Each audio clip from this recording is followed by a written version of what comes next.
today we're reviewing the HitVerb plugin, which I'm really excited about, designed by Troy Germano, who obviously has a huge history of the recording community by owning hit factories all over the world, and he has put a plugin together that features all of the different rooms that Hit Factory owned and built and designed, and they came out with a really incredible plugin that I'm going to be trying out today. So I'm going to go through the GUI and show you some parameters in the actual GUI, which is the software interface, and it's really easy to use, and I love the fact that it toggles between a photo of the room, the actual schematic of the room so you can get a vision of the room, and then it gives you a history of all the popular sessions that worked in that room. Right now I have a preset up from Studio 3 on 54th Street, and as you go through the presets and the studios, you can see all the different locations: NoHo, Hit Factory on 54th, Hit Factory on Broadway,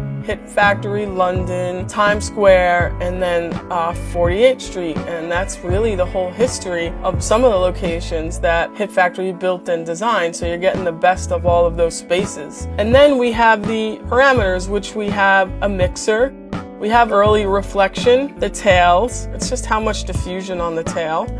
You have a link button, so you could set your reflections and your tails of your reverb and then put the link on, and both of them will adjust together. You have your wet to dry mix effect here. Then you have your shape of the reverb, your frequencies, if you want to cut some low frequencies, you want to cut some high frequencies, the length of your tail, which is you can shorten or lengthen the diffusion on the reverb tail, and then you can put a carpet down in the room. It's more diffusion for the floor, so that's a really neat feature. And then if you go to source, as you can see, this is a lot of fun. You could switch between 3 sets of microphones, which is a U67, a 4038, and MKH 800. And the beauty of all of these is you have 3 different settings and 3 different microphones, and then you have your sound source here and how close. As you can see, I'm moving the source, I'm moving it close or further away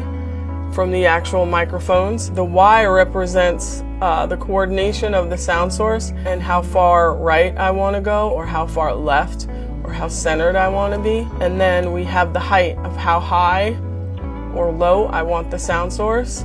And then we have the height of the microphones, how low or how high we want the placement of them to be, and how wide or narrow. And those are the photos. Gives you a really good visual of actually what room you're in, and it also tells you some of the sessions that have been in and out of each facility, which is a really cool element to be able to show the history. This is a cool one. This is of the Hit Factory Broadway, which used to be on 54th Street in Broadway. So a really cool room back in the day, and that was A1. And then if you go here, it'll tell you the history. And yes, Paul Simon did Graceland in that room, so a lot of fun stuff was done in that room. I think it's only the beginning for HitVerb, and I'm really excited to dive in. I'm really excited to even build some of my own patches on the new Alicia record. I'm going to be experimenting and using it and trying it out. So thank you for spending time with me on the review.